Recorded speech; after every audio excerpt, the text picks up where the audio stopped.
నెల్లూరు నగరంలో మంత్రి నారాయణ ఆకస్మికంగా పర్యటించారు. నవాబ్పేట సమీపంలోని నజీర్ తోట, ఎఫ్సిఐ కాలనీ వద్ద 4 పార్కులు, నవాబ్పేట చిన్న బాలయ్య నగర్ మున్సిపల్ హైస్కూల్ను మంత్రి నారాయణ పరిశీలించారు.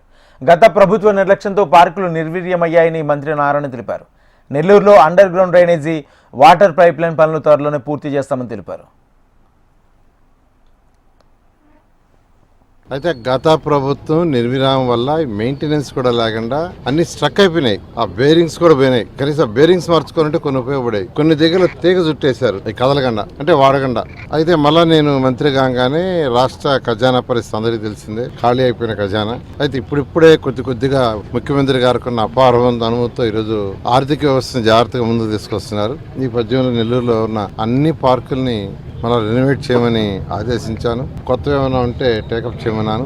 దాని మీద టేకప్ చేశారు. ఈరోజు ఉదయం యాక్చువల్గా మున్సిపల్ కమిషనర్ గారితోనూ ప్రజాప్రతినిధులతో అధికారులతో యాక్చువల్గా ఇప్పటికి ఒక 5 పార్కులు విజిట్ చేశాను.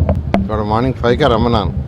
ఎందుకంటే సమ్మర్ వస్తుంది కాబట్టి మళ్ళీ ఇబ్బంది పడకూడదనే ఉద్దేశంతో అధికారులు కావచ్చు, ప్రజాప్రతినిధులు కావచ్చు 5 గంటల నుంచే తిరుగుతాను చెప్పాను. ఇప్పటికే యాక్చువల్గా 5 పార్కులు విజిట్ చేస్తాను. 5 పార్కులు వర్క్ బాగా చేస్తున్నారు. వీళ్ళందరూ చెప్పడం కూడా ఫస్ట్ వీక్ ఎండింగ్కి, ఏప్రిల్ ఫస్ట్ వీక్ అంటే రాబోయే